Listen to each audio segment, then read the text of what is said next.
Welcome back to the Enter the System series. In this installment, we're going to be looking at the triangle stranglehold, one of the absolute most efficient and powerful of the submission systems that I teach. I teach 6 primary submission systems to my students, and the triangle is absolutely one of the most important of them all. I put a very, very heavy emphasis on triangle training at all levels among my students. Why? Well, undeniably, the triangle is among the most effective of submission holds in modern day competition, both mixed martial arts and grappling, both with and without a gi.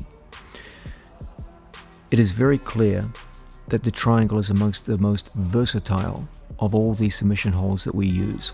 It can be used in a tremendous number of different scenarios. It works equally well in both grappling and fighting, with and without a gi. It works well across all weight categories. This versatility is one of its primary appeals. In addition, as a general rule, I favor strangleholds over joint locks. In extreme situations, some athletes will be prepared to take extensive damage to their joints and continue fighting. However, in the case of strangleholds, no amount of courage or mental toughness will get you past the simple fact of strangulation inducing unconsciousness. So in a choice between a stranglehold and a joint lock, I generally favor going in the direction of strangleholds. There is a third element as to why I put such a heavy emphasis on triangle training among my students, and this has to do with their skill development. Triangles require us to develop an extraordinary degree of leg dexterity and coordination, much more so than the regular submission holds. These attributes of leg dexterity and coordination have a tremendous beneficial carryover effect into other areas of jiu-jitsu. Jiu-jitsu is primarily a sport which involves using our legs to wrestle an opponent's upper body whenever possible. And the triangle is the quintessential example of this in operation. Every triangle is essentially the fight of my legs and hips against one of my opponent's arms and his head and shoulders. In this way, where I get to match my lower body strength against my opponent's upper body strength, I now have an excellent chance of overcoming bigger and stronger opponents. The triangle is among the best weapons for smaller, weaker athletes to take on and defeat more powerfully built adversaries. It's important to understand that, like all my approaches to submission holds, the triangle, as I use it and teach it, is bound up in a systematic approach. The triangle system that I advocate is a fairly simple 4-step system. It involves 2 main phases within that 4-step system. Step number 1 is always to create the critical 1 in, 1 out scenario that makes all triangles possible. The 1 in, 1 out refers to the idea that in any triangle, regardless of type, I must take one of my opponent's arms and his head and trap it within my legs, and at the same time force the other arm outside of my legs. So you always look to create these situations where one of your opponent's arms is trapped inside your legs and the other is held out outside of your legs. All triangles have this in common. The means by which we create this critical 1 in, 1 out scenario is mostly bound up with grip and kazushi, the art of off-balancing. This takes us immediately to step number 2 of the triangle system. This is where we shoot our legs into a trap triangle. Once we've created a scenario where we've got the 1 in, 1 out scenario accomplished, then it's all about the shot of our legs into the trap triangle. A trap triangle represents the first phase of the application of the triangle.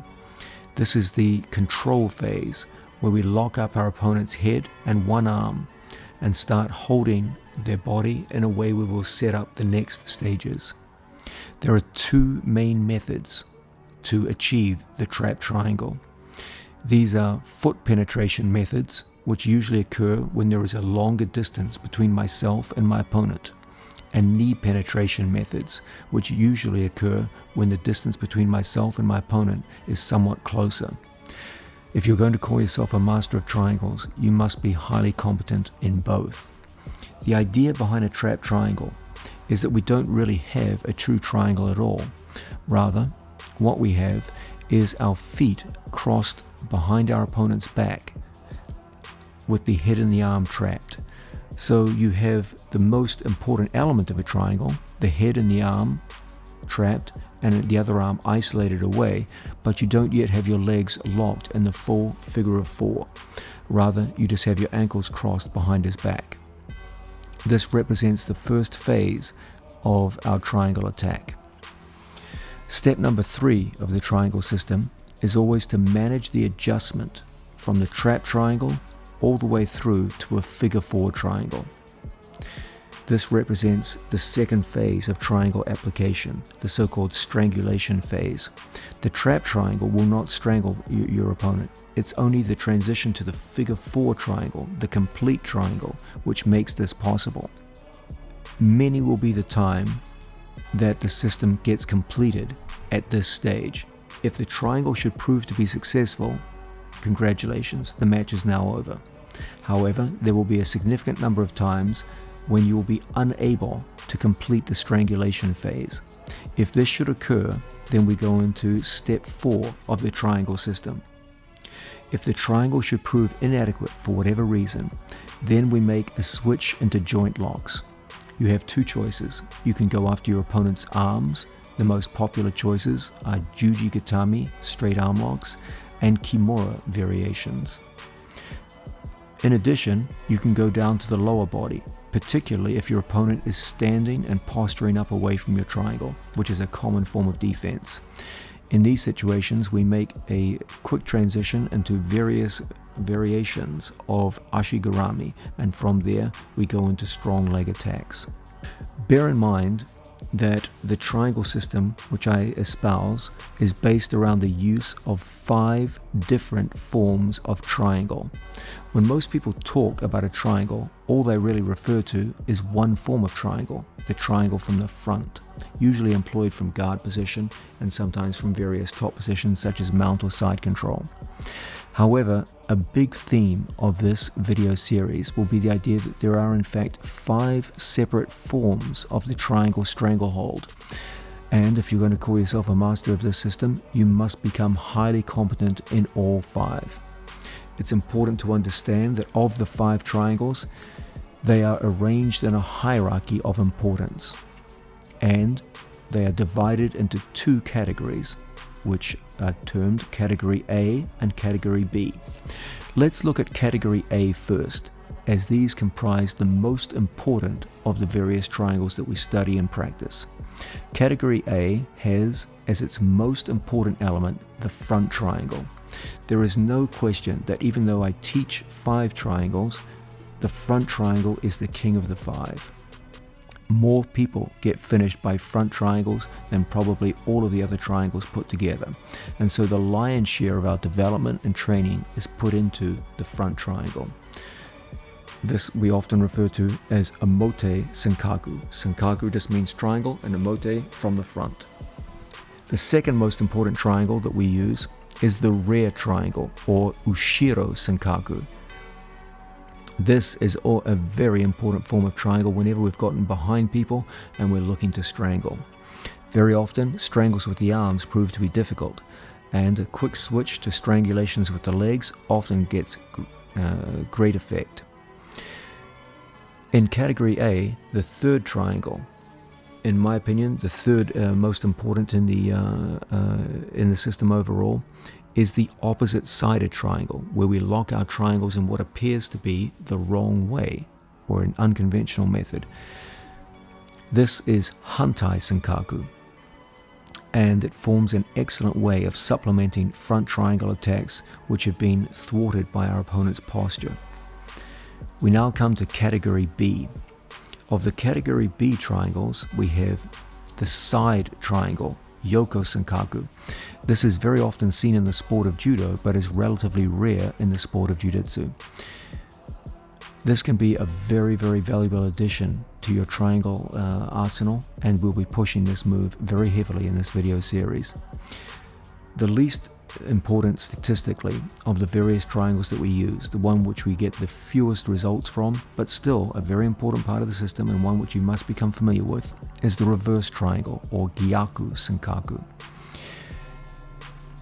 Let's understand something.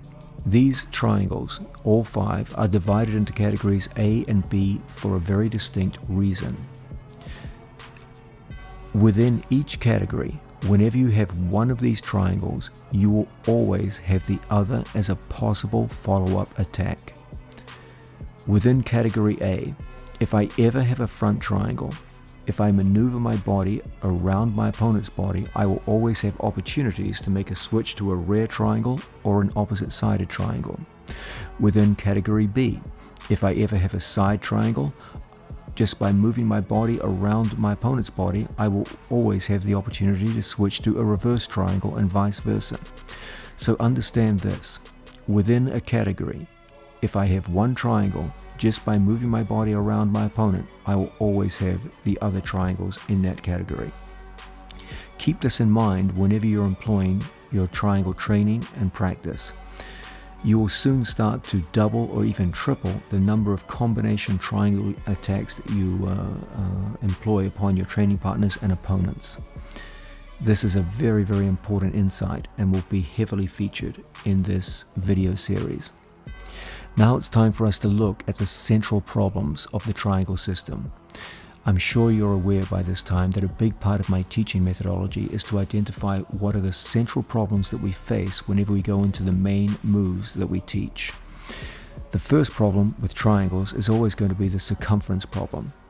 That is, how can I enclose my opponent's shoulders, head, and arm inside the length of my legs? It's never an easy thing, especially if your opponent is powerfully built through the shoulders, to lock up those 3 disparate elements, the head, shoulder, and arm, inside your legs, particularly if you feel you're at a height disadvantage. The answer that we'll be advocating in this video is the shoulder elimination problem. As a general rule, what we want to do is to eliminate our opponent's shoulder from being locked inside of our triangle, and instead focus only upon our opponent's neck and arm. By reducing the content of my opponent's body inside the triangle, we can apply successful triangles in many cases where previously it may have been impossible. The second big problem we face whenever we go to apply triangles, especially the case of front triangles, the most important of the triangles, is the posture problem. How can I prevent my opponent from posturing up and out of my trap triangle when I'm in phase 1 and trying to move towards phase 2 to strangle my opponent? The 3 main methods we'll be using in this video are the knee pull method, the head pull method, and the shin pull method.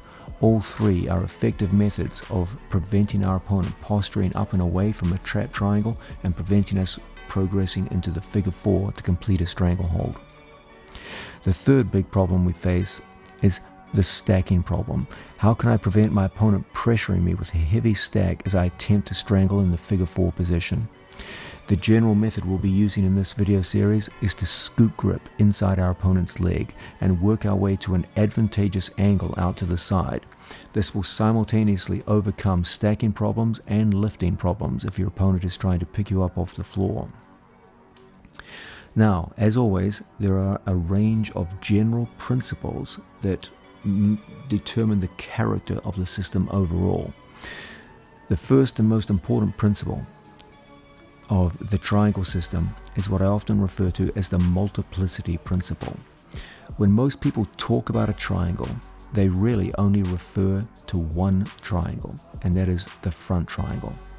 Undeniably, the front triangle is statistically the most important of the various triangles that are used in the sport of jiu-jitsu. However, don't let this blind you to the fact that the other 4 triangles, which we'll cover in this video, play an extremely important role. You cannot maximize your effectiveness with triangle work in general by focusing on only one triangle out of the possible 5. If you wish to maximize your effectiveness with triangle attacks and maximize your application across a broad range of scenarios, you must pay heed to the multiplicity principle and use all 5 triangles. Also, you must understand that once you start to use the triangles together in unison and understand the difference between category A and category B triangles, whenever one of your triangles fails, you'll be able to move on to another. Understanding how to use the 5 triangles as a team rather than relying on the most well-known triangle will greatly increase your effectiveness with the move. The second big principle of this triangle system is the 2 phases principle. Most people just teach the triangle as a move in itself. What we try very hard to emphasize is breaking triangles down into 2 distinct phases. The first phase is the trap triangle phase, where I simply cross my ankles around my opponent's back, trapping the head and the arm. If you look in top-level competition, you will almost always see a regular pattern. Triangles are almost never born fully grown. Rather, they begin as a trap triangle, and over time, the athletes adjust to the figure 4 triangle. The figure 4 triangle is the one which actually strangles your opponent, but it's the trap triangle which is used to first enter and control your opponent. Then there's going to be a period of adjustment where you work your way towards the full figure of 4 and actually strangle someone. By breaking triangles down into 2 distinct phases and understanding exactly what you need to do in both phases and how to get the 2 phases to work together, you will find you become far more effective with your triangle attacks. The third big principle in this triangle system which I teach is the shoulder elimination principle. Too many athletes struggle with triangles because they try to surround too much of their opponent's body when they go to strangle. You will greatly increase your effectiveness with triangle strangulations if you actively look to eliminate your opponent's shoulder from inside the lock of your triangle. This will take away many of the problems commonly associated with triangles in terms of height difference, etc., etc. A fourth critical principle is the division principle. You must learn to divide the various triangles into 2 distinct categories, category A and category B. Understand this: the triangles within each category are closely related to each other, but you cannot jump across categories. I cannot go from a triangle of category A and then switch immediately into category B. The leg configurations simply won't allow that to happen. So if I have a front triangle, I cannot simply unlock it and quickly go into a side triangle. My legs are simply in the wrong position. However, within a category, I can do this. So for example, I can easily go from a front triangle, a Mote Senkaku, to an opposite-sided triangle, Hantai Senkaku. Understanding how we divide the triangles up will make your ability to use them in combination much, much better. The fifth critical principle of the triangle system is the arm isolation principle. You must understand that the setup to every triangle shares something in common. You have to create what we call the one in, one out situation, where one of your opponent's arms gets trapped inside your legs and one of his arms gets trapped outside of your legs. Once you see this as the precursor to every single triangle that you will ever attempt, it becomes a mental image in your mind, and mentally you start to see the possibilities for triangles much more than you did previously. I often coach my students to actively look for the one in, one out possibility as they grapple with their opponents. Once you make this mental association with your opponent's arm position and your legs, the number of triangles you will attempt in a given match will go up dramatically. The sixth main principle of the triangle system is the primacy principle. I put strangles as more valuable as a general rule, not always, but as a general rule, over joint locks. In other words, strangles have primacy over joint locks. Now the great news with triangle attacks is you can attempt both joint locks and strangles at the same time. That's the very nature of triangles, and it's one of their greatest and strongest features. However, whenever you go to attack with triangles, I always coach my athletes, attack the strangle first. Make an honest attempt at strangling your opponent every single time. Don't switch off to a joint lock unless you distinctly and honestly feel that the stranglehold is not there. Work with strangles as the primary element in the Sankaku attacks. Even though both are possible, look heavily to favor one.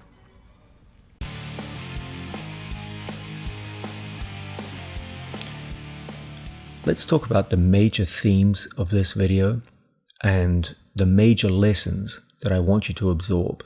You're going to see 4 critical themes that run throughout everything that I teach.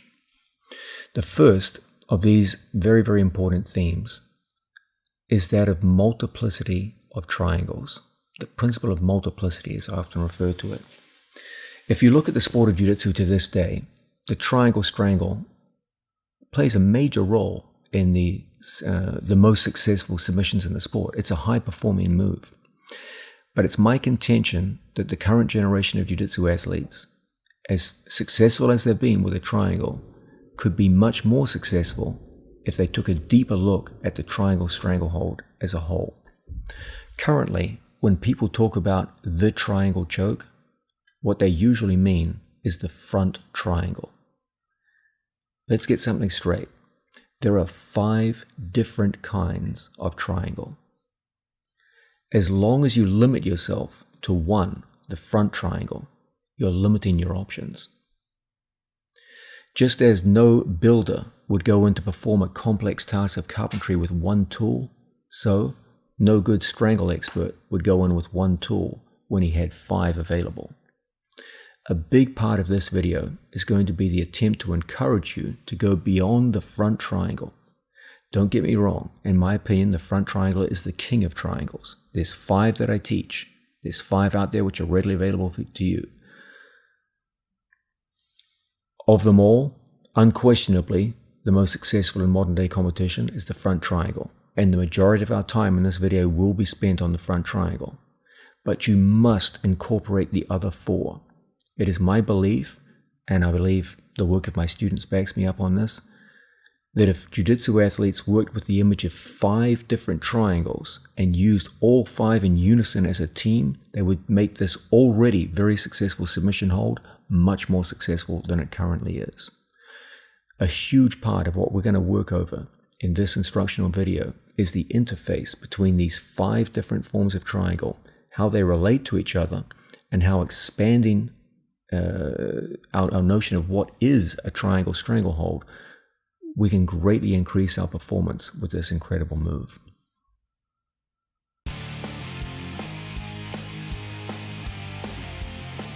A second critical theme which will run throughout this video is the idea of a 2-stage approach to the triangle. Ultimately, what I'm going to teach you in this video is a 4-step system, but there's no question that within that 4-step system, there's one particular phase which you will see me coming back to time and time again, and which is going to be a huge determinant in how good you become in applying the triangle stranglehold in the various sparring and competition settings in which you find yourself. Almost in every case, triangles begin with what we're going to be calling a trap triangle. This is where my feet or ankles are crossed and I do not yet have a fully formed figure 4 lock with my triangle. At this point, it is simply a lock around your opponent's arm and head with 2 of your legs. From there, in the vast majority of cases, we make a transition to the figure 4 triangle, where you are actually strangling your opponent. It is almost never the case that you start in a fully locked in figure 4 triangle. In the overwhelming majority of cases, you will start with a trap triangle and you will have to transition against resistance, your opponent feels a threat after all, to the figure 4 triangle which actually strangles your opponent. Managing this transition from trap triangle on the one hand to figure 4 triangle on the other. The first is a method of entering into the triangle situation, and the second is a means of actually finishing your opponent.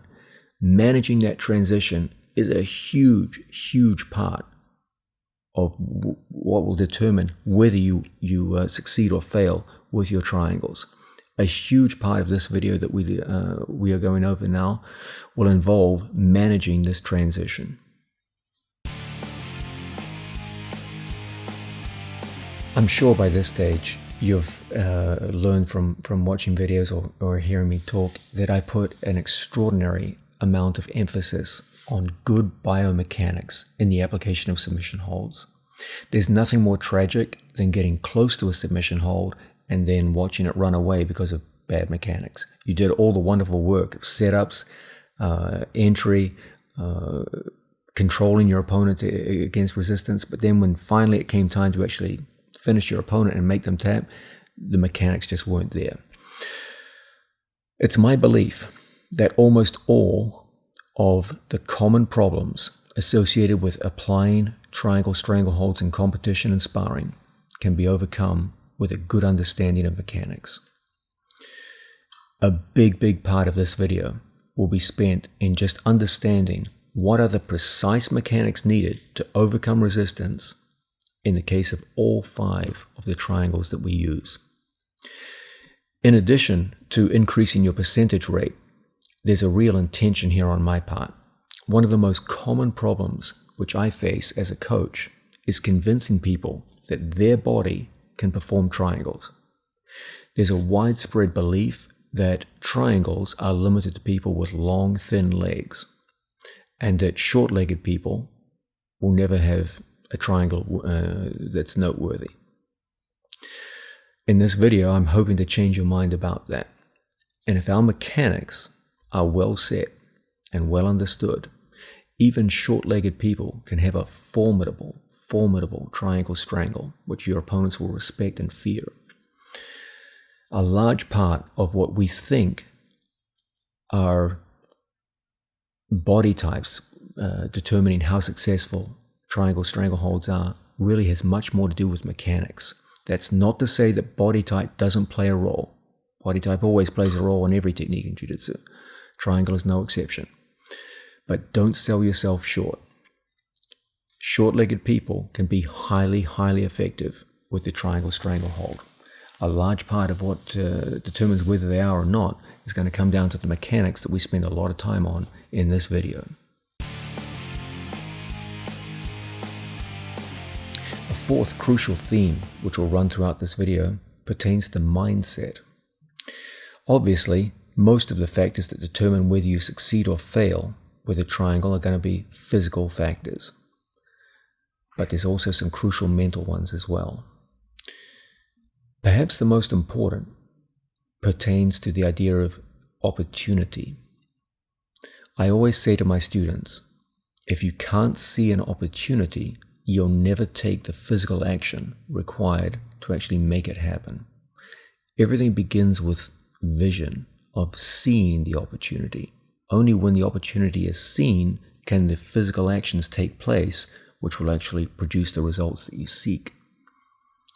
In the case of the triangle, you have to train your mind to see the possibility of creating what we call the one in, one out scenario. Ultimately, every triangle is the same story. It's the story of creating a situation where one of your opponent's arms gets caught inside your legs and one of your opponent's arms gets caught outside your legs. Whether or not you become highly successful with the triangle is largely going to come down to your ability to see the opportunities to create that one in, one out scenario in a wide variety of situations. Training your mind to see these opportunities is going to be a big theme that we push throughout this video series.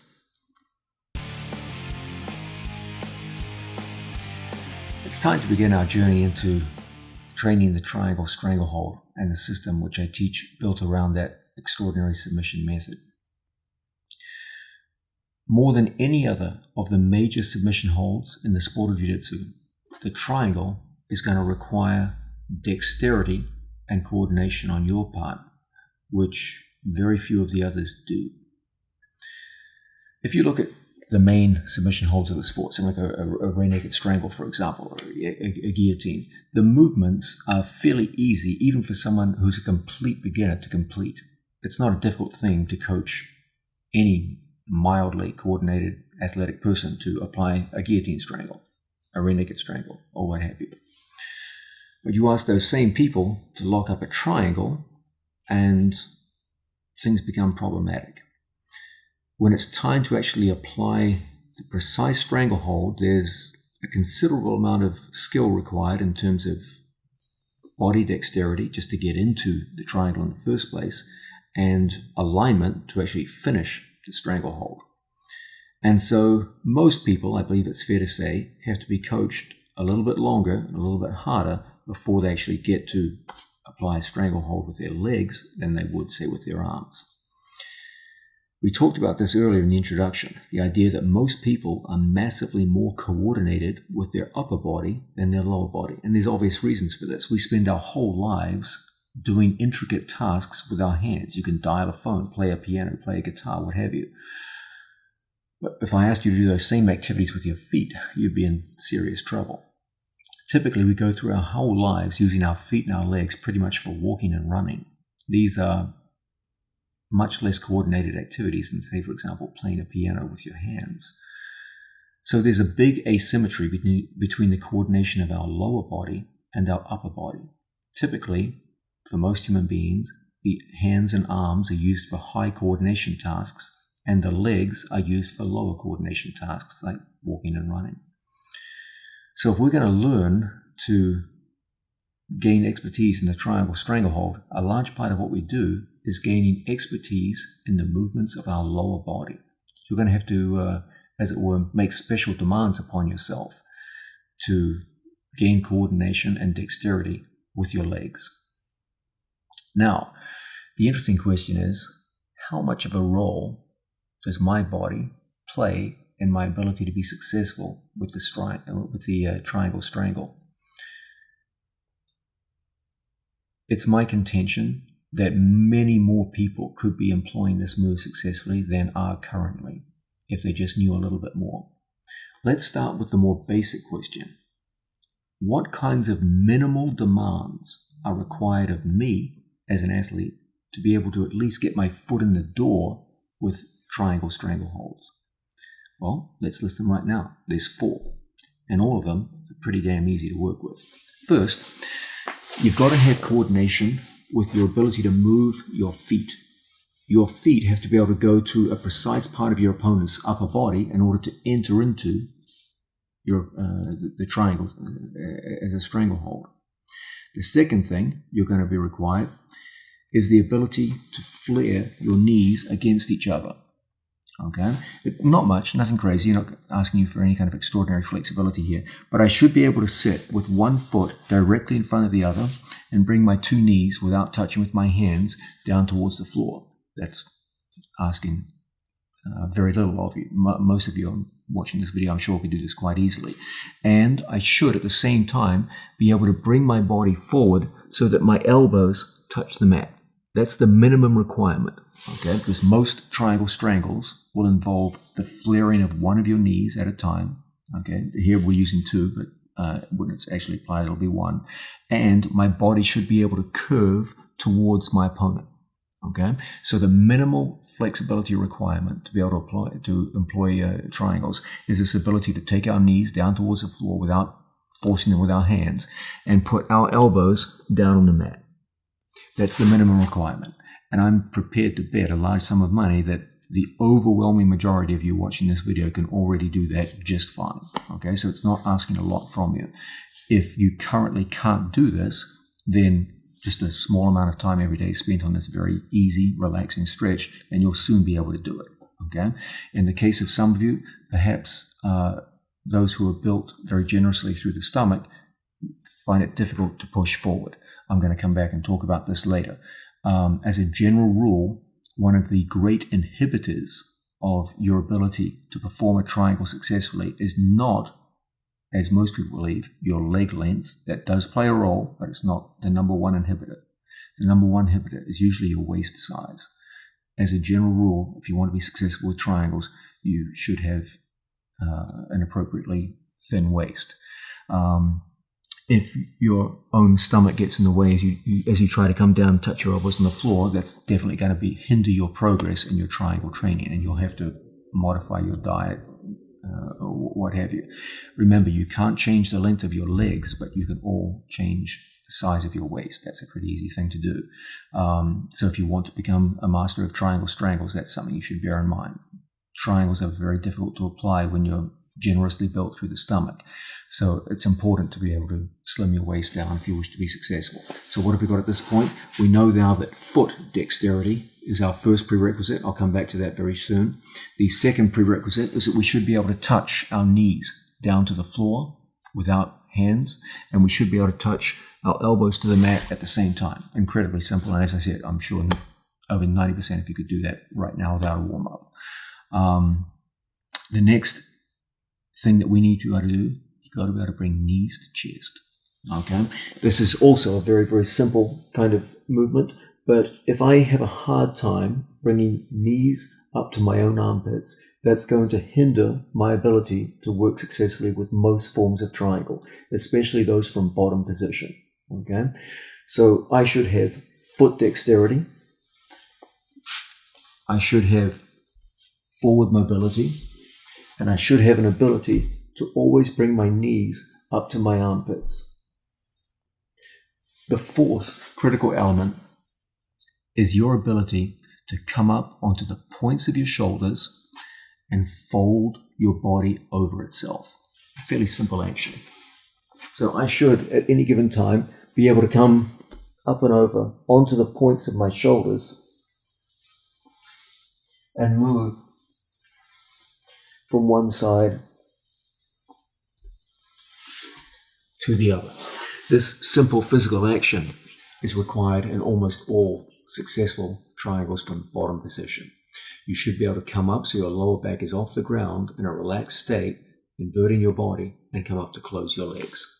So you see the minimum requirements for the application of most triangles are very, very minor. They're simple. They're easy things for you to train. None of these could be considered an advanced stretch. As I said, I'm sure the overwhelming majority of you could do them right now without a warm-up. We're going to go over some basic drills now for the development of these four features. The idea that we should have dexterity with our foot placement. I should be able to move my feet with the same kind of coordination that I move my hands in time. I should be able to flare my knees apart and fold my body forwards. At the same time, I should have an ability to bring my knees high up towards my armpit on both sides. I should also have this ability to fold my body over so that I can come up onto the points of my shoulders with my lower back well off the ground into a kind of inverted position. If you can perform those four simple movements, then you're ready to start your triangle work.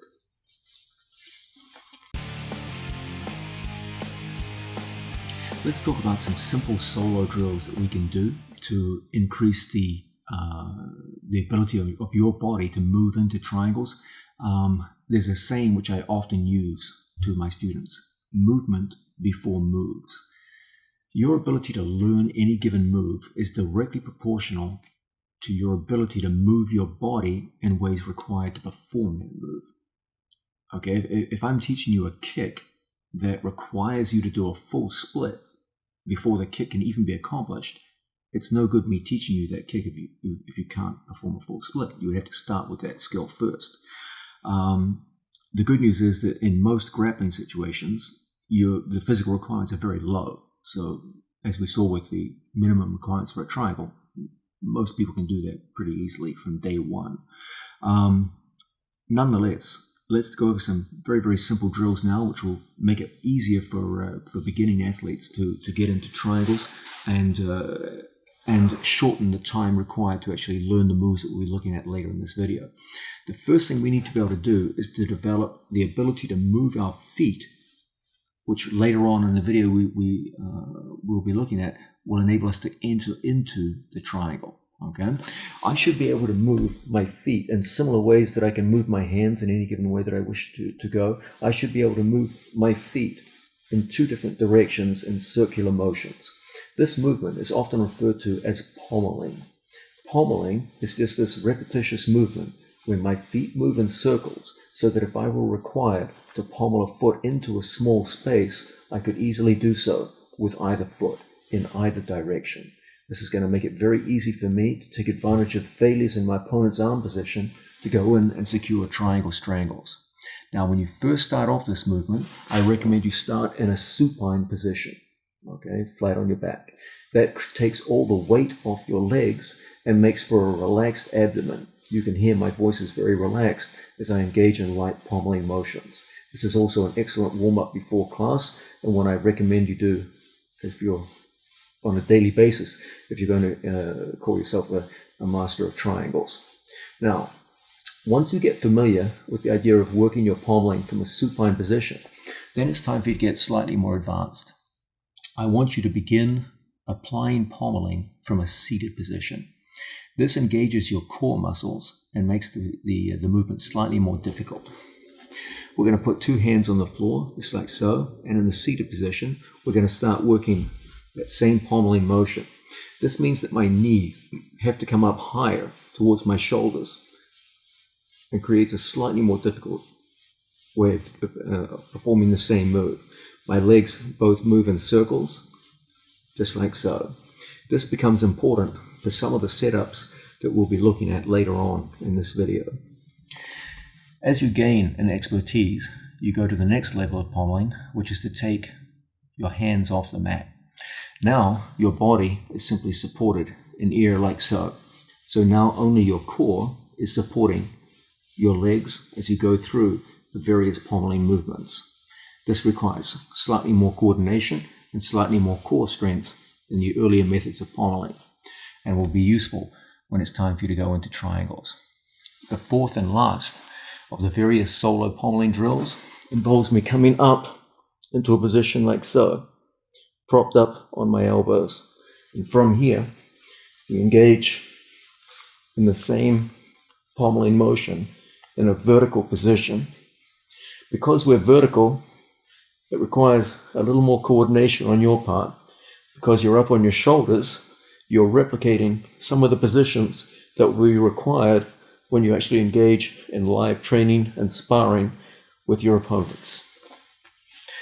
When you learn to move your feet dexterously and with confidence in opposing directions at the same time, you will soon develop an ability to swim your feet, even on a resisting opponent, when the opportunity presents itself, and pommel your feet into good attacking positions where you can achieve the crucial one-in, one-out position that forms a big part of whether you succeed or fail with the triangle strangle.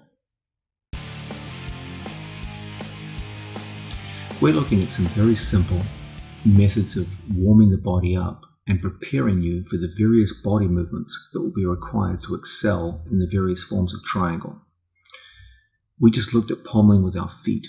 Now, let's look at the next critical skill which you must master with your body to facilitate your learning of the various triangles that we look at throughout this video.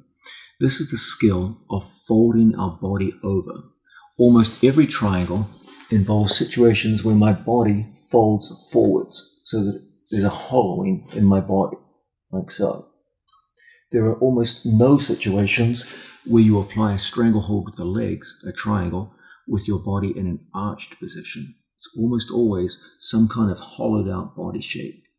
And so learning to master this ability to fold your body over and over itself so that your knees come up towards your armpits is a critical part of whether you become a master of triangles or not. You must develop this ability to fold the body over so your knees come up comfortably towards your shoulders, and this is the exact body position you'll be employing for most of your triangles, especially those from the bottom position. So let's start off with our body folding drills. When we first start off, the best drill is simply one where I just learn to touch my toes over my shoulder. So I just come up like so and touch toes. Then I just walk across to the other side. As I walk from one side to the other, I look in the direction that I'm going. And in this way, as my toes skim over the mat, I keep myself in a situation where my knees are very close to my own shoulders. And then we recover to a turtle position. Once we get comfortable with this gentle motion. We go to the next one, which again encourages the athlete to take knees up to shoulders, but with straightened legs this time. We start down on the floor, just like so. Our body goes into a hollow, like so. And then from here, we focus on bringing our legs over and touching the floor so that we fold out like this. From here, it's an easy thing for us to come up and start to apply the lock of a triangle, locking on both sides. We come back down. Everything is about this folding of the body directly overhead. And from here,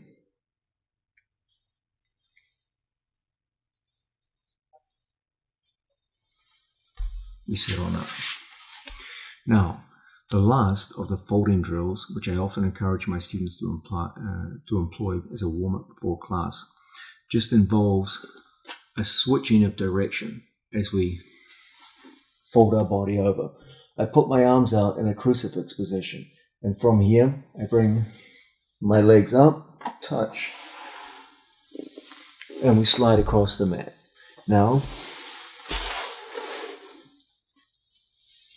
we go back in the opposite direction. So I come up and I look to my right. My head goes through like so. Now I look to my left.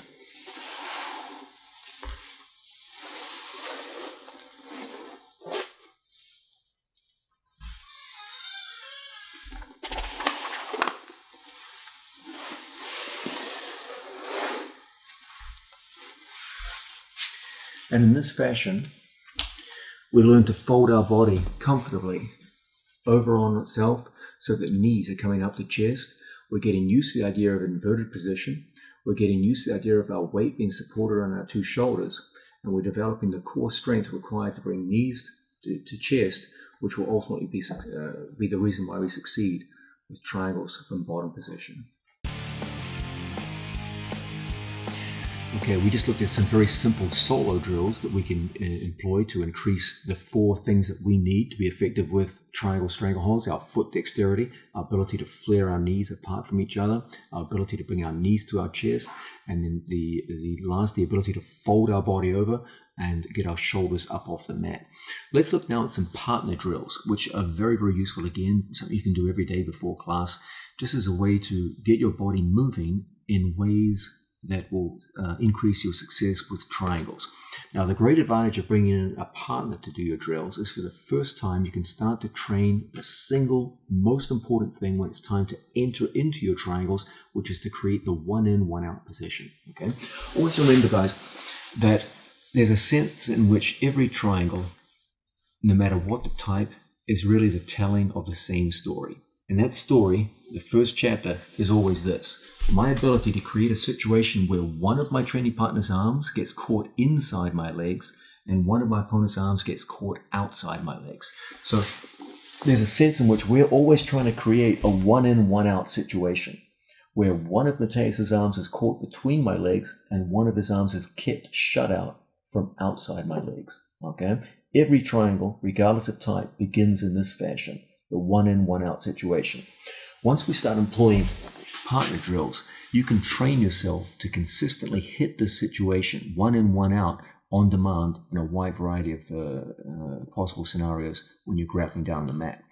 Let's look now at my absolute favorite method of training beginning students who are interested in developing their potential with the triangle to develop the dexterity required to create the 1 in, 1 out position. This is the no hands drill. We're going to start off with the training partner in a closed guard. Mateus is going to put his hands on my biceps, just like so. His shoulders will be up and the arms relatively extended, just ever so slightly bent. Okay?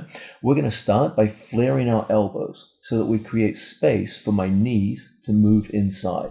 I don't want Mateus's elbows down here by my hips. Okay, that's going to ruin the drill. We need a little bit of space to move our hips, so we're going to start by flaring our elbows out. Now from here, we're going to have the confidence to open up our guard and start turning our body out to one side. I can augment that by coming out with my foot on the floor or putting my foot on my training partner's hip. Okay, so if my hips come out to my left-hand side, like so, I'm going to use my right foot to pommel without hands inside and over Mateus's shoulder so that we can go in and begin to lock up a triangle. Okay, once we make an initial lock, we just come back and we thread our foot through. And we just go side to side. So his hands will never leave my biceps. I'll come through on a given side and I will learn to pommel my foot through and around and lock up a basic triangle. From here, we come back and he puts hands on biceps. And we just go from one side across to the other, always learning to pommel in and lock up the figure of four.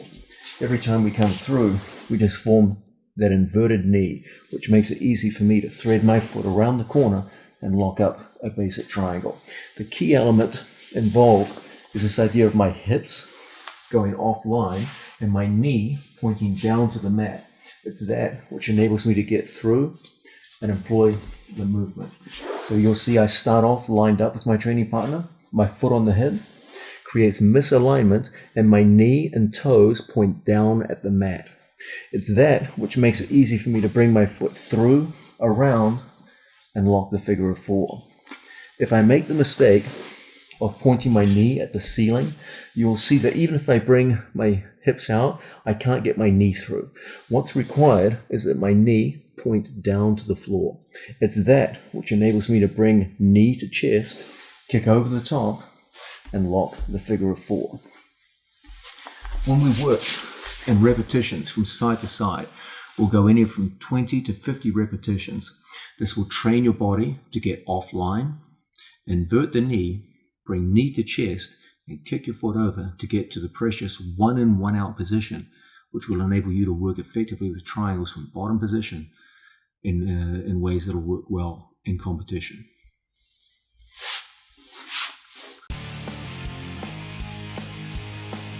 Now we're looking at some simple partner drills, which is going to hopefully help our performance of the various moves we're going to be looking at throughout this video. We're coaching the idea that ultimately we're going to have to be able to get our knees up to our chest and our body into a hollowed out shape so we can be successful with triangles from bottom position. It's very, very important you get used to the idea of working on the points of your shoulders. I should be able to come up comfortably on my shoulders to work the various triangle attacks, which we'll be doing from bottom position.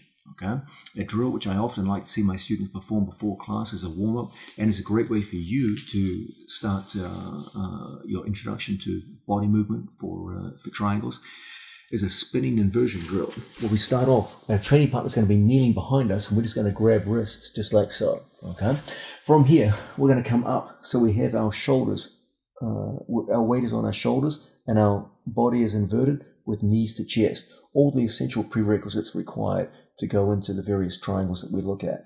Now, we're going to take our feet into our training partner's armpit. My right foot is going to bring my left foot across so that my heel locks into his armpit. Don't be here with the sole of your foot. You want to penetrate with the heel so that my heel forms a hook to my training partner. Now, Mateus makes his body strong and resistant. I don't want to pull him forward with my leg. And I just want to practice the skill of rotating around the corner and throwing my leg over Mateus's shoulder. Once we make that catch on the shoulder in this position, I release his second hand and I come through into a position where I can start the action of turning off the shoulders and going into the various moves that we like. Once again, the turning and rotation drill. We start off with a kneeling training partner behind us and we lock wrists just like so. Now, from here, first, body posture. I fold up on myself and bring knees to chest. Okay? From knees to chest, my body should be relatively weightless and I should be able to move freely on my two shoulders. Initially, we form a catch on our training partner in the inverted position, and then my right foot feeds my left foot to the armpit. And as a result, I can bring my body around the corner. I pull my knee up to his armpit, so we're hooked in place, and my second leg goes over the top and locks. Now I release, and I come around the corner into a perfect position to lock the figure of four. The key elements that I want you getting used to is the idea of forming a good catch on your opponent's shoulders by making sure that the hollow of your knees comes up to the shoulders.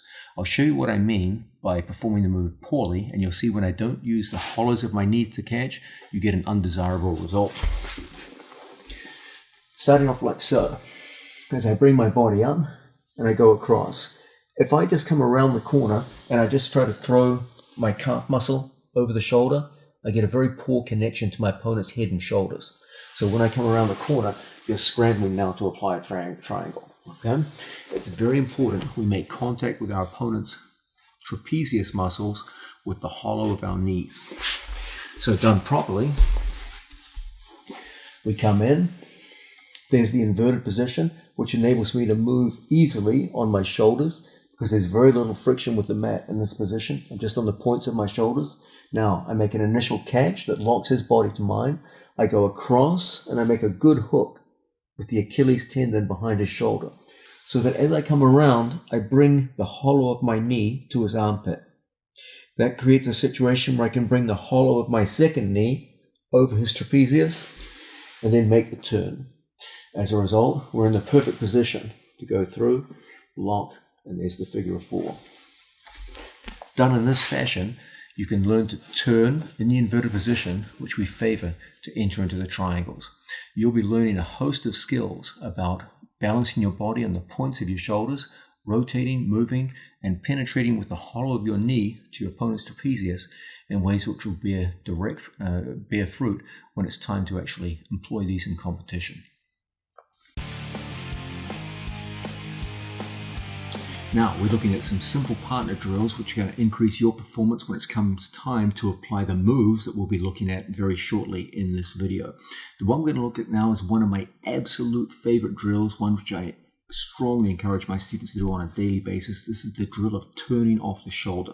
The purpose of this drill is super important for the skills you're going to be learning later on today.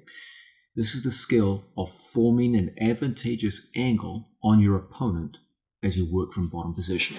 So if we have a training partner on two knees, we're going to start off square in front of our training partner with our legs just crossed like so. So we don't yet have a triangle in place. Okay, I'm going to take my calf muscle and put it over Mateus's shoulder, just like so.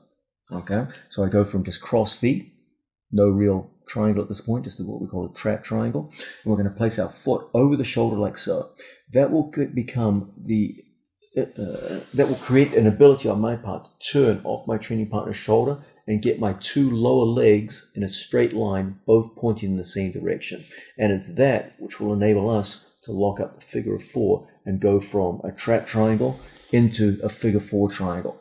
So the key element to make a strong body Mateus is from here. I initially start by placing my calf muscle over his shoulder so that I can turn without the use of my hands. Okay, now we'll be using our arms to turn later on as we get through this video, but I want you to have the skill of being able to draw an opponent forward into a triangle without the use of your hands. Okay, this is going to be very advantageous for you under combat conditions when you're sparring. So we start off with crossed feet. We bring our hips up, and then from here my calf muscle goes over my training partner's shoulder, so he locks up. We turn off the shoulder. That ability to turn and pivot and get our two lower legs pointing in the same direction is what's going to enable us to lock the figure of four and get through to an actual stranglehold. Your ability to form that advantageous angle is going to be a big part of whether you succeed or fail with your triangle attempts in competition and sparring. Let's start early with this simple drill which teaches us to turn off the shoulder without even the use of our hands. When we incorporate hands and arms later in this video, it's going to be very easy for you to turn to those advantageous angles and create strong strangleholds. Okay, we've looked at the preliminaries of getting our body moving in ways which are going to facilitate your ability to get into triangles of the type we're going to be using in this video. Now it's time to get into the heart of the matter. Now it's time to get into triangle training per se. Let's start with what I believe is the single most important theme that runs throughout this entire video series. This is the idea that currently the sport of jiu-jitsu only really emphasizes one triangle, the front triangle. In fact, if you talk to the average jiu-jitsu student around the globe and you say, show me a triangle, they just automatically assume front triangle. In fact, that's really all they understand is a triangle. My goal is to change people's perceptions about this. There are 5 triangles in the sport of Jiu-Jitsu. All 5 of them are very valuable. Now, I'm the first one to tell you the front triangle is the king out of all those triangles. It will account for the vast majority of your successful submission finishes, both in competition and in training. But don't let that devalue the other 4. What I want to do now is give you a brief introduction to all 5 of the triangles, so you just know what I'm talking about. And then we will spend considerable amounts of time building an actual system around those 5 triangles. What you're going to see is that the 5 triangles, each one has a system within it, because each one has its own central problems quite different from the other triangles. Let's start with a quick look at the 5 triangles which will form the basis, the heart and soul of this video. The first one you all know, the front triangle. This we refer to among each other as Omote Senkaku. Senkaku is Japanese, just means triangle or 3 sides. Omote means from the front. So if you hear me coaching at a tournament, you'll often hear me calling for Omote Senkaku, the front triangle. Okay, a front triangle is the one you guys are all very familiar with. This is the idea of working usually from bottom, but also top position. We form an angle on our training partner. Our leg goes across and forms the figure of 4. Okay. Once we form the figure of 4 in this position, a stranglehold is enacted, and we can finish in various ways that we'll look at throughout this this video series. So this is the one most of you are very familiar with, the front triangle. Now, let's go to our second one. This is I'm hoping to make this form of triangle much more popular than it currently is in the sport of Jiu-Jitsu. My student Gordon Ryan had notable success with this move. We use it often with each other in the training hall. In competition, he famously strangled Harlot Gracie with this move. This is the opposite-sided triangle, or Hantai Senkaku, opposite side. And we will often make use of this move. Let's say that I have an opponent here in a trap triangle situation, and from here I take my hand around my opponent's leg and I hold on to my opponent's head, just like so. I'm going to take my legs and bring them around the corner, like this, until I form an angle where I'm facing almost forwards on my training partner. Now I take my leg through and form a wedge behind my training partner's head, and I grab a hold of my own foot and lock a triangle directly behind Mateus's head and neck. When I apply the stranglehold from this position, it's an enormously effective method of strangulation. I will show from a different angle what's going on here. Let's say we have a basic trap triangle situation, like so. Okay. Whether my opponent puts his arm here deliberately or whether I move it there myself doesn't really matter. We get a hold of our training partner's head, we get inside our training partner's leg, and I form an angle on my training partner. I retain control of his head, so if he tries to posture up, it won't be easy. One of the key elements here is this idea of forming a satisfactory angle so that I can use my leg as a wedge in behind his head and neck. I keep my foot close to his back, so when he tries to posture up, there's a lot of resistance behind him. Now, we pull our foot up to the armpit, and we lock the figure of 4, so that when we apply the stranglehold, it comes on very quickly in this position. So this will be the second of the great triangles that we look at. Okay. Now let's look at the third in this series, a triangle that I want. I think it's fair to say at this point that people have seen my students employ this triangle on a fairly regular basis in competition. So people are starting to become more familiar with it. It's been around forever. All these triangles have. But we do put a very, very heavy emphasis on it. This is Ushiro Senkaku, the triangle from the back. We just have a training partner sitting down in front of us. Ushiro Senkaku involves Again, a triangle lock. We lock around our training partner's head and arm, like so, from the back. And one of the key elements is the idea of connection of his hand to our chest, which exposes his neck to the stranglehold. And from here, a simple pinching of my left knee towards my right creates a very strong stranglehold for a finish. Okay. My students often make use of this in competition and, of course, in training also. This forms the third of the triangles which we often employ. Now let's go to the fourth of these triangles. Just take a slide in, Mateus.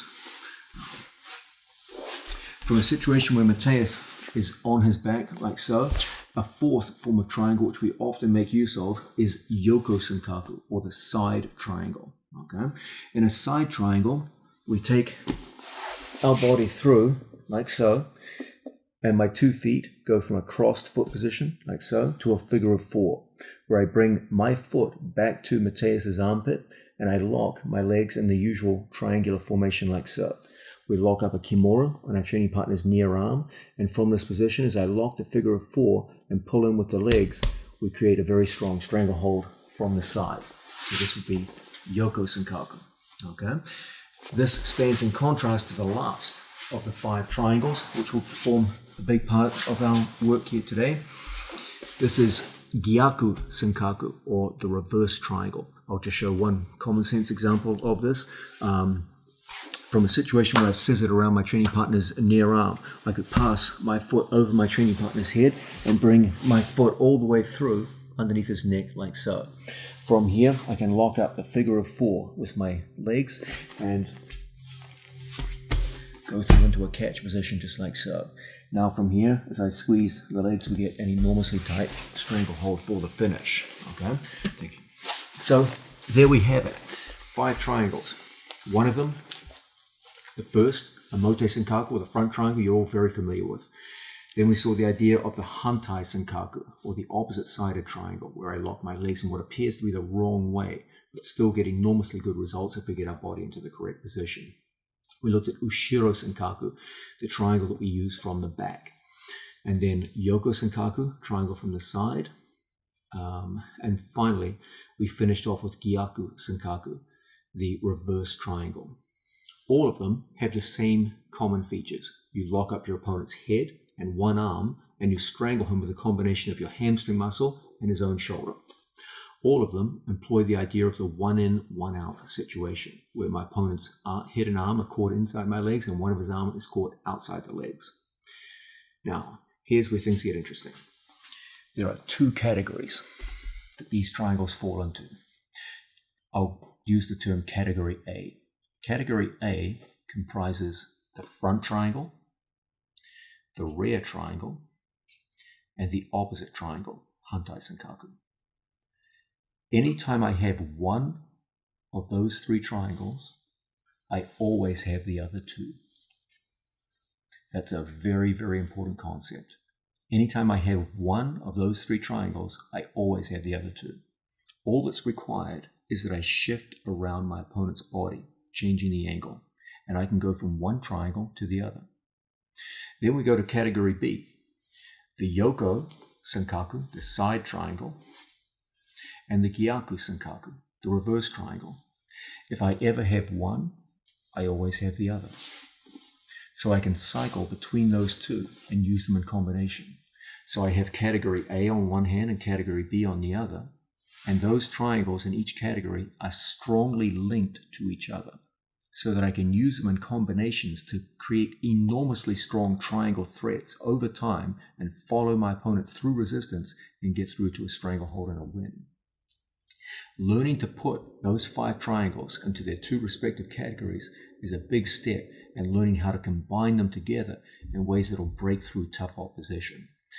We'll be looking a lot at how this occurs throughout this video.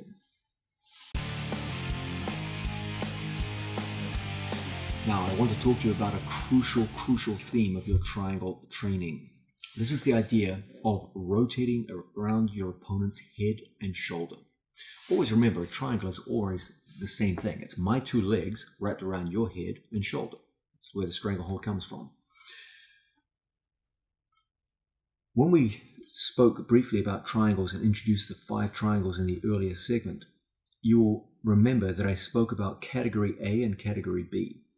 There are 3 triangles which are absolutely locked together by their very nature. And whenever you have one, you always have the other 2. That's category A. Then you have category B of linked triangles. And those 2 are linked together. Whenever you have one, you always have the other. Let's look at this now in a concrete application.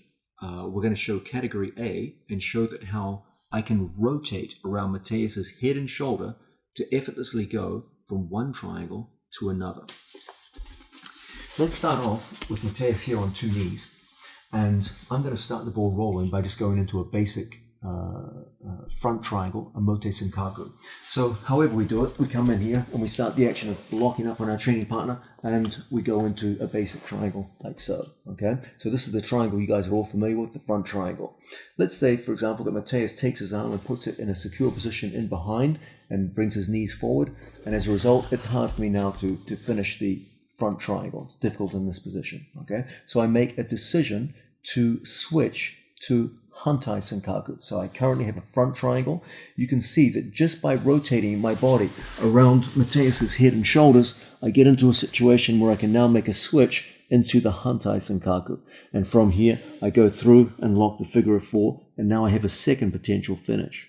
Now, let's say for whatever reason, this wasn't working. Okay, I went to Hantai, and for whatever reason, the stranglehold's just not there for me. Okay, it's still an easy thing for me to start an action of sweeping my opponent out of the Hantai Senkaku. I can tilt him over and onto his back, and then by simply changing my body's positioning, by shifting my body out to the side, I can now make a switch into Ushiro Senkaku.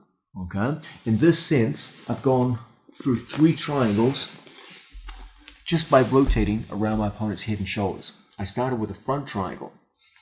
I went into Hantai Senkaku, the opposite-sided triangle. And then I finished with Ushiro Senkaku, the rear triangle. And all I did is go around Mateus's head and shoulders from one triangle to the other. So 3 triangles were employed with a little bit of body movement rotating around the head and shoulders. And we had a 3-shot combination, which culminated in a finish with Ushiro Senkaku. Now, let's contrast that with, say, for example, category B, lying down. If we have a situation where I have Yoko Senkaku, I place my foot in my training partner's armpit, and I come through like so. Here, I have a classic Yoko Senkaku, okay? And from here, we could potentially finish our training partner. But let's say, for whatever reason, my Yoko Senkaku is inadequate, and Mateus starts turning up and coming up onto his knees inside my side triangle. I can shift my body and switch my legs. And as a result, I can go from Yoko Senkaku to Gyaku Senkaku, the reverse triangle, and make a simple finish. So you see that in category B, whenever I have the side triangle, a simple switching of sides, rotating around my opponent's head and shoulders, means I can easily make a switch to the reverse triangle. This critical theme of learning to switch from one triangle to another is absolutely essential for your development as a triangle expert. It will enable you to quickly and efficiently move from one triangle attack to the next as your opponent goes to resist you. Just bear in mind the fundamental distinction between category A and category B. The triangles of category A are linked to each other, but you cannot transition from them to category B. Category B, the triangles within category B are also linked to each other, and you can go from one to the other, but you can't skip from category B to category A. The configuration of the legs doesn't allow it. So you must learn to take the 5 triangles that we work with and divide them into categories A and B, and see that category A are linked together and can be used in combinations with each other.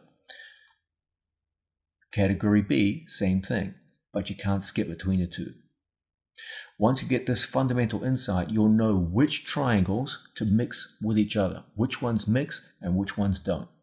You'll see that category A, Mote Senkaku, the front triangle, Ushiro Senkaku, the rear triangle, Hantai Senkaku, the opposite triangle, are all linked, and you can effortlessly go from one to the other merely by rotating around the head and shoulders.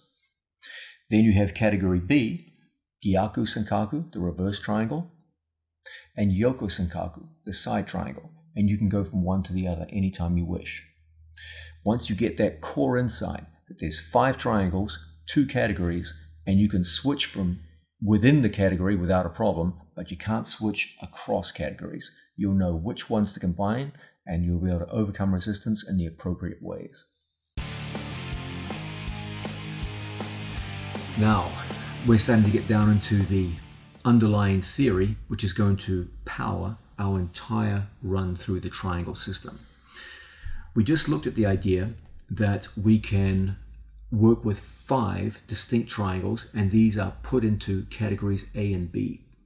And using this simple categorization, we know which are the appropriate ones to pair with the other so we can hit effective combinations. Now let's go to the second huge underlying theme of this video series. The idea that most triangles are not born fully born. Most triangles begin as what we call a trap triangle. This is where my feet are crossed at the ankles, and they progress from crossed feet to a full figure of 4, where we form the distinctive triangle shape. It is almost never the case when you go hunting for triangles that you land in a flush figure 4 triangle. That rarely happens. It does happen occasionally, but they are a tiny minority of cases.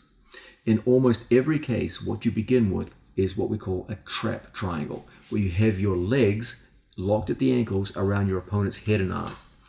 Then there's a period of adjustment where you have to shift from the trap triangle to the figure 4 and actually strangle somebody. That's where things get interesting. Whether you succeed or fail with your triangle is largely a result of how you manage the transition from the trap triangle to the figure 4. If you manage it well, you're going to finish a lot of people. If you don't, you're in for a lot of frustration. In all 5 cases of the triangle, learning to manage this fundamental transition from trap triangle to figure 4 is one of the absolute most important skills you can develop. We're going to be spending a lot of time on this. I'm just going to demonstrate what I mean by this so you're clear about what I mean.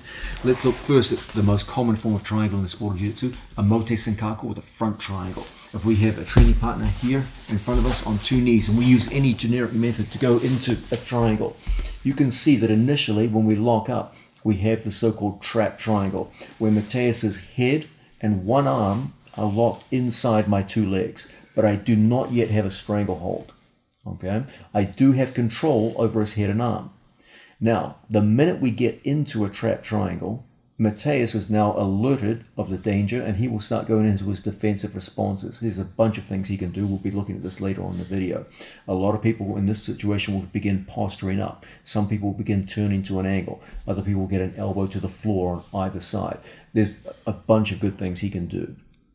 My ability to shut down his defense and progress from here, where I have control but I don't have a finish, to one where I actually have a figure of 4 locked around my training partner, and now I can actually strangle my opponent or go into arm locks, etc., etc.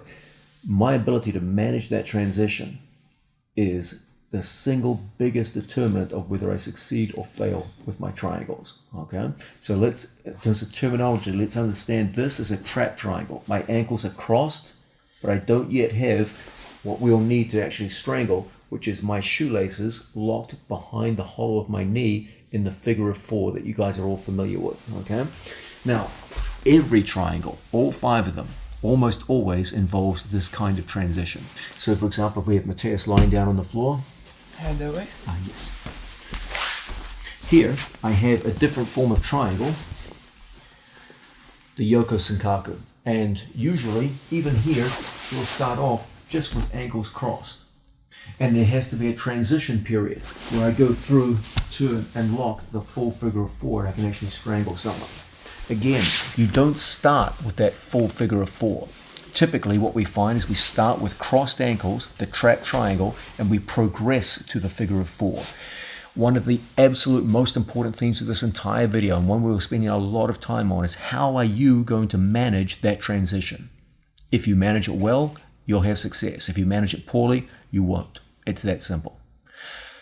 We'll be spending, as I said, a lot of time on this issue. So be aware of that as we go through the video. These two initial keynote themes. First, the idea of a multiplicity of triangles, 5 distinct triangles into 2 categories, A and B. Okay, learning how to mix triangles correctly so we can work in effective combinations. And secondly, this fundamental distinction between a trap triangle on one hand, which holds my opponent in place, and then a transitional period where I get to the figure 4 triangle, which actually strangles your opponent, or gives you other options that we'll look at later in the video. Once you get that basic understanding, now we're in a position where we can go forward and actually start looking at triangles and attacks. Let's look at the idea of entering into triangles out of scramble situations. A scramble, of course, is always defined as any situation where neither one of the athletes has a controlling grip, which enables them to exert more influence over their opponent's ability to move than the other one does. So let's look at probably the most common scramble situation in the sport of jiu-jitsu, one where the two athletes are on their knees, facing this way, and one athlete has a tight waist grip and the other athlete has an overhook, just like so. So it's his tight waist against my whizzer, okay? This scramble situation occurs all the time in the sport of jiu-jitsu, and typically what we'll find here are a few basic rules of thumb here. If my opponent gets a body lock in this situation, locks into my body, that can be potentially very bad for me. I can be crunched backwards and put down to my back, okay? If my opponent turns around in front of me and comes into a front headlock situation, that too can be a bad thing. Okay, so I've got to be careful with my head position. I can't let my head come down too far, and then from here he goes front headlock, and you've got a problem. Nor can I allow my body to get too upright. My opponent quickly locks his hands, and from here crunches me backwards. That's obviously a bad thing. But really, most of our problem here comes from the idea that most people don't know how to use their weight effectively here. The way I apply my weight to my opponent here is through my hips, okay? A few words of proviso here. If my opponent does lock his hands, if my head is upright, I make his body lock very, very easy to complete. So our whole thing in these situations is to force him to put his hand on the floor. The way I do that is by putting my hand on the mat, and from here I start a drive in a forwards direction. I never go across into my opponent's body, make a strong body. And from here I'm fighting into his body. What I want to do is to turn and get his weight going forwards, okay? So there's a subtle shift in direction, which I believe you should invest a lot of time in practicing. You're going to have a training partner start in a body lock. You'll have your whizzer in place and your hand on the mat. You're going to experiment with directionality of force. Initially, you're going to drive across, make a strong body, and from here you can see I'm having a hard time pushing across his body. Then all I do is I start the action of turning and driving forward. And you see how Placido immediately has to put his hand on the mat, otherwise he'll face plant. If my opponent doesn't put his hand on the mat, you'll see in situations like this, he will immediately be put down on his back. Okay? The whole idea is application of force. What I want in these situations is to put my hand on my own hip, and then from here, you see I start walking my opponent down to his hip. As you get better and better at this, you can put your opponent under more and more pressure and force their hand down to the floor very easily and very rapidly. The good news is, once you get his hand down to the mat, there's some very, very effective triangle entries you can do. Now, I'm just going to give you one word of advice in this situation. You will often hear people say one of the great cliches of scrambles out of this situation. The idea that you should never step over your training partner's back in these situations, okay? People will often tell you it's a disaster to step over someone's back in this situation. If your concern is top position, that's absolutely true. Okay, if my opponent pushes into me now and I get put in a situation where I go on my back, if we were engaged in a sport like wrestling where being put on your back is a bad thing, that's good advice, okay? But you're not. You're in submission wrestling or jiu-jitsu. There's no penalty to being put on your back. So we can use this position very, very well. We'll start with our training partner here in a body lock. We're going to put our hand on the floor. We're going to start the action of rotating towards my hand on the floor. He locks his hands. I never push across his body. I rotate my hips towards my own hand. Okay? So I take my knees off the floor. And there's that rotation. Okay. Now, from the situation, I'm going to take both my knees off the mat, and I'm going to come in foot to foot. In one motion, I'm going to do two things at the same time. I'm going to throw my left leg across my training partner's body, and my hand is going to go into my training partner's armpit, just like so. Okay. Now, I can hang my body weight off my training partner so that my right leg becomes weightless. And as a result, we easily go into Senkaku, the triangle. Don't let go of this too early. Okay. You've gone to your back. You've taken a risk here. If I let go too early and he postures up, the risk didn't work out. So it's important we stay in here and lock up. Now, I scoop inside my opponent's legs. He goes to posture up in the usual kind of fashion, and as a result, we get into a good lock for the triangle. So once again, we start off. He's got his tight waist grip in. I've got my whizzer in place. We're seeing now that directionality of force is a super important concept here. I never drive across his hips. I always drive towards my own hand. So I take my knees off the mat and start that drive. From here I go in foot to foot, and then my hand just goes across his body as my leg goes across at the same time. Now it doesn't matter that I go to my back. You're going into a submission hold. Put him down and maintain our grip on our training partner's head. From here, to make the usual turn, my knees wedge in behind his head and neck, and as a result, we get a very strong triangle finish. From another angle, we start off facing in this direction. My opponent's got his body lock in place. We put his hand down on the floor. Now I come up, everything goes over the top on the other side. And as a result, we end up in perfect position to turn the corner and lock up the figure of four for the finish. In this fashion, we can take a scramble situation, arguably the most common scramble situation in the sport, my opponent's tight waist versus my whizzer, and into an excellent situation to enter into front triangles. I want to address a topic which is often brought up in when the topic of triangles comes up, especially front triangles. One of the most commonly seen techniques and principles which is taught whenever front triangles are taught is the idea that it's a good thing to pull your opponent's head down once you apply the triangle. You might be surprised by the fact we've gotten through a lot of this video and you've never seen me make reference to the idea of pulling the head down. I want to address that directly now. As a general rule, I'm not always in favor of pulling down on the head. I'm not going to say it's the wrong thing to do. There are times when it is the correct thing to do, but it's not the first thing you should be looking for. Let me explain myself. If I have an opponent directly in front of me and I have him in a front triangle, so often you'll see people make their first gambit straight to the head and pull down on the head. Now, as I said, it's not wrong-headed to do this. It does have one big advantage. It does significantly increase the strangulation power of the lock. And I firmly believe there are times when it's a good thing to do this. But it's not the first thing I coach my athletes to do. Okay? Why? Well, because the moment you commit two hands to the head, you're stuck right in front of your opponent. It's very, very hard for me to get an advantageous angle on my opponent at this point. Okay? From here, if he drives forward into me and starts to put pressure on, you end up in situations where you lose the triangle because you were trying to pull down on the head. Okay? If you're very, very flexible, you can hold on longer than most, but at some point, the triangle is going to come undone. You don't really have any advantageous angle in this situation. Moreover, it's relatively simple for my opponent to use his free hand to start clearing hands off the head. And then from here, you're stuck directly in front of people. You might ask, well, are there times when you do think it's the right thing to pull down on someone's head? Yes, I do think there's times when it's a good idea to pull down on the head. What are those times? Well, let's look at a situation, let's move around some, where Placido is in front of me.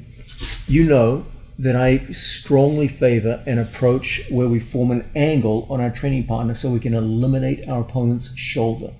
My whole spiel is that as we come around the corner and lock up, I want my knee in front of his shoulder so that his shoulder girdle is eliminated from the triangle. And from here I have angle on my opponent. When he drives forward, nothing happens. He just strangles himself. When he goes to posture up, it's so difficult to get away from that initial lock. Okay? So my first goal is to get angle on my opponent. But there's always going to be those times you feel you can't successfully get angle on your opponent. And you've got to go to the next option. And that option is pulling down on the head. Okay? If I cannot eliminate my opponent's shoulder, okay, and his shoulder is inside the lock of my triangle, I have to lock my triangle behind him. The one thing I will ensure is that my shoelaces go into my knee. So often I see people lock triangles where the shoelace goes on the calf muscle. Okay? Let's understand something. It may not look like much of a difference between this and this, but that is the difference between someone tapping in championship level and someone not tapping. Okay? It doesn't. Again, from the sidelines, it doesn't look like much, but when you're the competitors in the arena, it feels like everything. Anytime I have my shoelaces on top of my calf muscle, I'm dramatically lessening the strangle power of my triangle. It's always worth it to make sure your shoelaces go into the pocket of your knee. You have to do this. This has to be a reflex. Once I get a hold of my opponent in these situations, if I ever feel my opponent is directly in front of me and I've locked up like so and I cannot get an angle on him, then my next thing is to physically pull my shoelaces deep into my own knee. Now, you see, as Placido brings his shoulder forward, his shoulder is inside my triangle. I cannot get an angle on him. Okay? This is the time when I'm going to start coaching to pull the head down. I need to do something to make up for the fact that my triangle doesn't really have any advantageous angle to it. So I've got to make up for that lack of angle some other way. And one good way is to lock up over the head. I can use a double palm method. I can use a wrist-to-wrist method. Okay? Both are very good. Let's be sure of a few things, however. When we go to pull on our opponent, he goes to posture up and yank away from me. Let's make sure we don't just pull down on the head. The idea is that I push up with my hamstring. Okay? So there's two things at work here. I don't have my butt down on the floor and I pull him to me. Rather, as he postures up and away, I pull him to me and I bring myself up to him. Okay? You can also do tricks of angle with this. Very often what I will do is I will look to rotate my opponent's head into the cutting cord of my hamstring muscle. If I pull towards his own elbow, not much strangulation pressure there's not much of an increase in my strangulation pressure. What I want to do is rotate his chin into my hamstring. And from here, the cord of your hamstring muscle forms a very effective strangulation. Okay? So when we go to pull down on the head, let's make sure we pull by first turning his chin into the cord of the hamstring.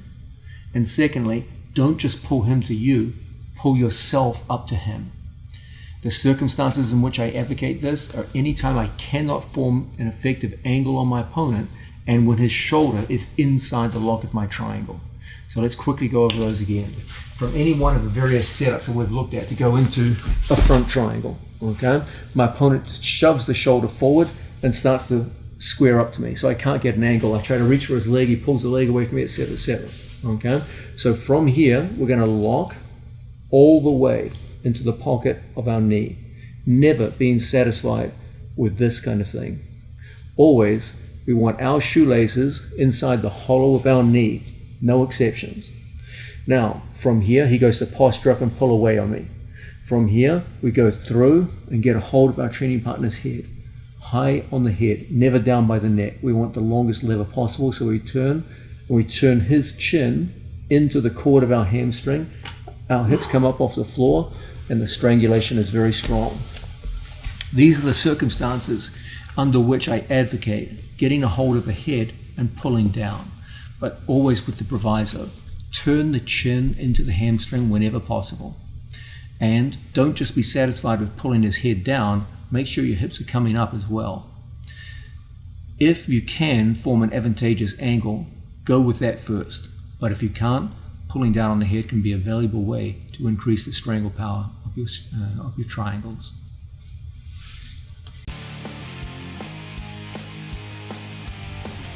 Now, we just looked at the idea of pulling our opponent's head down and the pros and cons of that. A second piece of advice, which is often coached to athletes, is whenever you have a front triangle, take your opponent's elbow and move it across your chest. Again, you've probably seen me coaching for some period of time in this video, and you didn't really hear me talking much about bringing the elbow across the chest. Again, rather like pulling the head down, this is not something I coach people to do automatically. It can be the right thing to do under certain circumstances, and it can also be the wrong thing to do under other circumstances. As a general rule, I don't believe that strangle pressure is greatly augmented by bringing the elbow across the chest, except under a few circumstances. Most of the time, there's actually advantages to not moving the arm across the chest. Let's have a look at the situation now. From a front triangle, you'll often see people say, okay, once you begin the process of locking up the triangle, bring the elbow across the chest, like so, and perform your strangulations in this fashion. There's logic to this. It does make your body strong. It does do a good job of bringing the head and elbow closer together, which is a good thing. However, some of the most effective counters to triangles occur precisely because you brought the elbow across the chest. If Placido brings his elbow all the way across and locks over my knee with two hands, he can now separate my legs and avoid the triangle altogether. In addition, once I start bringing the elbow across the chest, it becomes harder and harder for me to make a switch to a joint lock if the strangulation should fail. In addition, putting the elbow across the chest does nothing to stop my opponent posturing up and moving away from me. So, most of the time, I advocate for my students to keep the elbow here, with my arm dominating the inside position. So even if Placido did try to move his elbow across the chest, he wouldn't physically be able to do it. By keeping my opponent's arm in this position, it means that I always have the prospect of a joint lock follow-up in many different ways, shapes, and forms. And in addition, when I go to form an angle on my training partner, it doesn't matter whether my opponent's arm is across my chest or not. From here, the strangulation is so directly on the neck that it doesn't require that the elbow be brought across. It's simply unnecessary. And it may even be undesirable. If the elbow goes across the chest under these circumstances, it adds nothing to the strangulation pressure and creates an opportunity for my opponent to start bringing the elbow down into a position where my knees cross my own center line, and now we start losing strangling pressure. So generally, I prefer to keep inside position and cover my opponent's elbow. What I like to do here is to form angles which create the strangle pressure. Off those angles, there's no need to bring the arm across. If I'm unable to form an angle and I lock the figure of four, even with the shoulder inside, if my opponent goes to posture up and avoid the strangulation pressure, we just do what we talked about earlier. I turn my training partner's chin into the hamstring and pull down on the head, and the strangulation pressure is very impressive. It's not necessary to bring the elbow across. If my opponent's hand is in the center and I see him posturing up and moving away, etc., one thing I do like hand in the center for is a switch into Jujigatami. Off here, this is a good idea, make a strong body.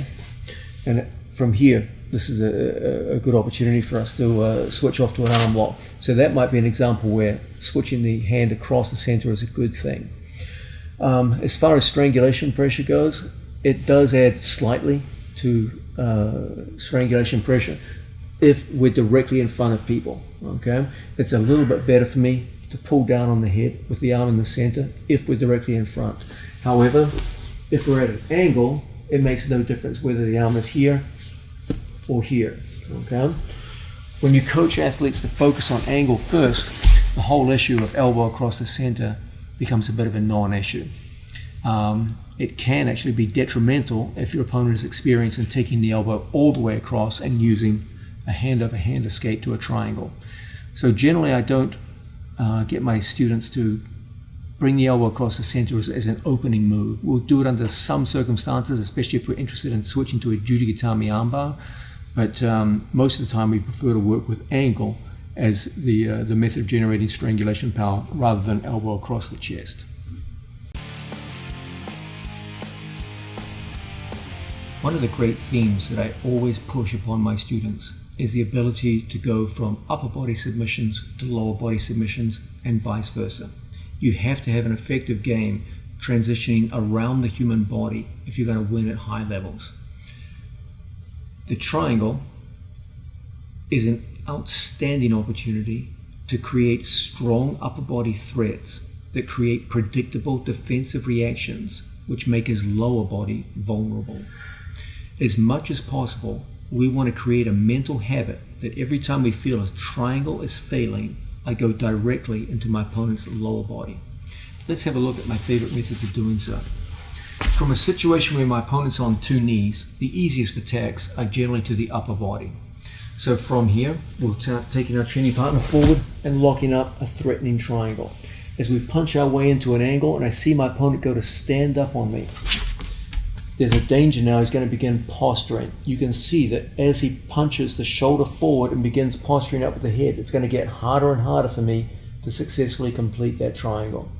Under these circumstances, I'm always looking from here to get to an angle on my training partner. I'm going to take my hand, let's move around.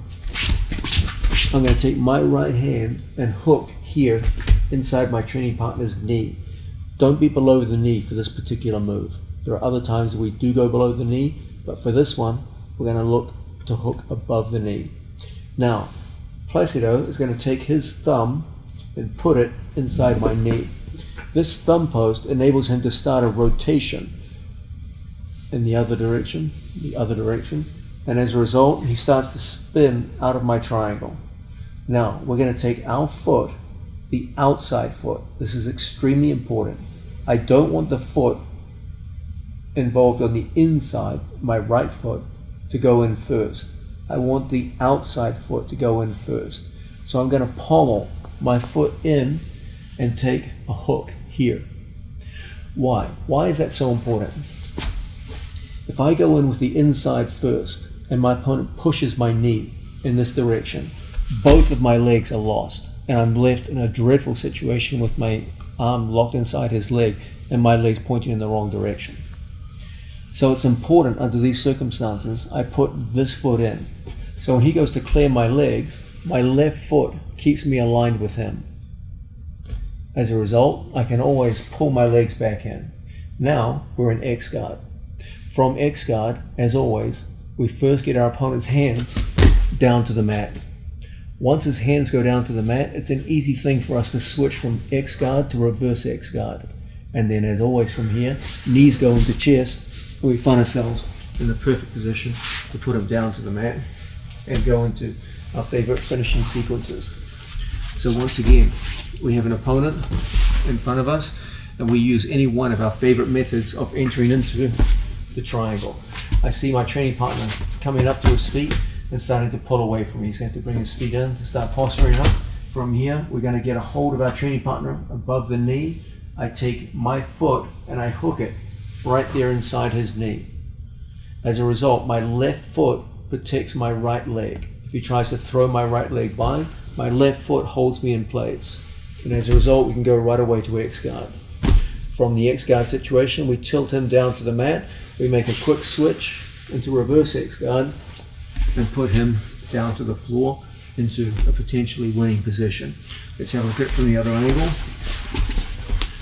We start off, as we always do, going into Senkaku, the triangle. I catch my training partner here. He starts posting on my knee, and there's a danger now that we're going to lose the triangle. As my knee starts to come off, I'm already thinking about pommeling my outside leg to the inside position. As a result, my left leg protects my right leg. Now we can tilt him down to the mat. We make a quick switch into reverse X guard, and then from here, we find ourselves in a winning position. This is a very effective and very easy way to make quick transitions up and down the body, so that as we lose the upper body submission, we gain the lower body submission. You must train your legs to move in the right fashion. The good news is, whenever you feel you're going to lose a triangle, there's a feeling of anticipation. As you gain an experience, you quickly start to realize there's a certain point in which your triangle is no longer going to be effective. Don't wait for your triangle to become completely undone. Even as you mentally take note your triangle is unlikely to succeed, already be switching your thinking to, how am I going to continue my attacks? And the best way to continue your attacks as your opponent postures up and away is to attack the one thing he's going to leave behind, which is his legs. Go into the X guard, go in with the outside leg first, so he can't just throw your legs by and pass. And as a result, you'll climb into X guard, go into reverse X guard, and finish up on a perfect inside heel hook opportunity.